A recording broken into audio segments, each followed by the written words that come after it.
You watch Raw, don't you? Of course you do. When Monday night rolls around, even though everything in your being says do not watch this, I don't like it, you can't help it. You know it's on the television and you tune in, and when it's all said and done, you head over to the internet and you start screaming about Roman Reigns. And if you did indeed follow this pattern, you will have seen a very cool skit on a recent episode of Raw, as when Roman Reigns did head backstage and the cameras followed him, they also showed Vince McMahon sat in his production chair in the gorilla position.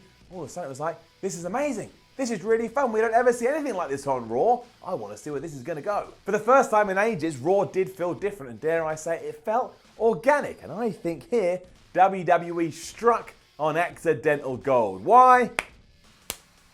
Here's why.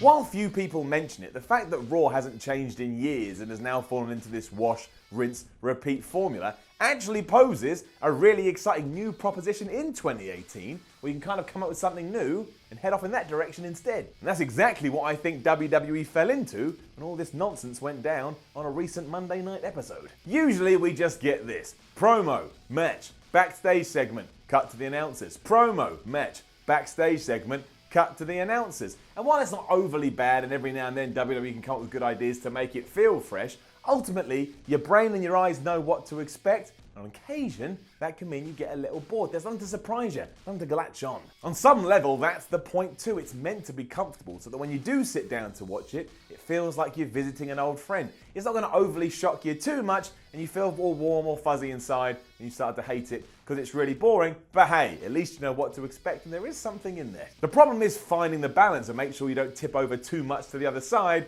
and I think we can all agree that Raw did that years ago. In fact, I bet you could sit down right now, pen what you think's going to happen on the next episode of Raw, and 9 out of 10 things you wrote down will actually happen because it's just so bleeding obvious. So when we did see Vince sat there in his magical chair, which is common for WWE documentaries, but not WWE Raw, all of a sudden things felt interesting and your mind went into overdrive. You're like, I don't think I'm meant to be seeing this, but my word, I'm seeing it. This carried on as well because from here, we segued into a mini story. Reigns and McMahon walked off, they went into an office, Reigns came out, he stormed off, then McMahon arrived to tell Renee Young, you know what, that mother is suspended because he went and did things he shouldn't have done. Hey, at one point, Vince even said cut to commercial. It was like this wasn't meant to happen, even though obviously it was meant to happen. That was clearly the case too, because in no world would a WWE cameraman just follow Roman Reigns and start shooting Vince if that wasn't part of the story. But that is exactly what WWE should be doing, and all of pro wrestling. Blur those lines without going too far the other way. That's why it's cool that Shane McMahon was there.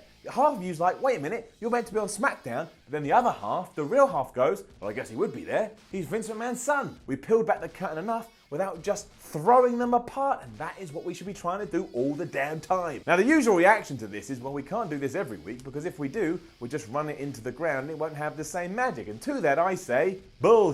Yes, you can. We've already taken the expected foundations and run those into the ground, so why can't we do something new and do the same here? At least it would mean for about a year we got an entertaining and an exciting product. I'll take that. I'll take 12 months of joy. You don't just have to do the same bit over and over again. You've got to become creative. Maybe somehow you work the agents in. Maybe you film a booking meeting where it's just focused on the matches and who should fight who, as opposed to, actually sitting there and saying what the show is going to be. It's not like the McMahon thing wasn't worked, because of course it was. You just got to be creative and you've got to be inventive. You've got to keep coming up with stuff that, surprises people. Just make Raw feel unpredictable. And I get it, this time of year, it's always more likely for these sort of things to prop up because it is WrestleMania season. But as soon as WWE did this, I all of a sudden took interest, and more importantly, especially for them, I was like, I want to see where this is going to go. If nothing else, that one shot of the backstage area just made me happy because it made the show feel completely different. I've never seen this before from this context. It's making me feel wonderful inside. I feel like I'm an insider. Oh, I'm behind the magic wall of love. It made my eyes happy, and making your eyes happy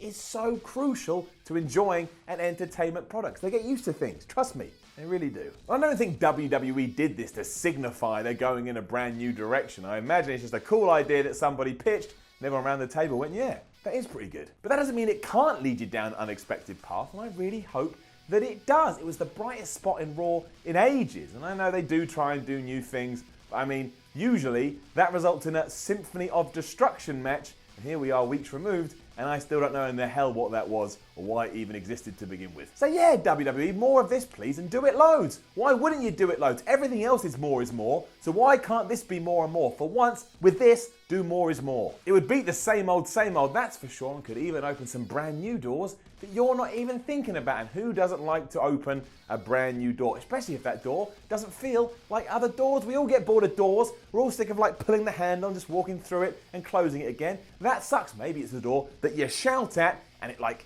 I don't know, explodes into a million smithereens and then it comes back together somehow. That would be a cool door. If I had that door, I'd be showing you that door right now. And what I'm not showing you and will never be showing you is the traditional door that we've all got. And you want to know why?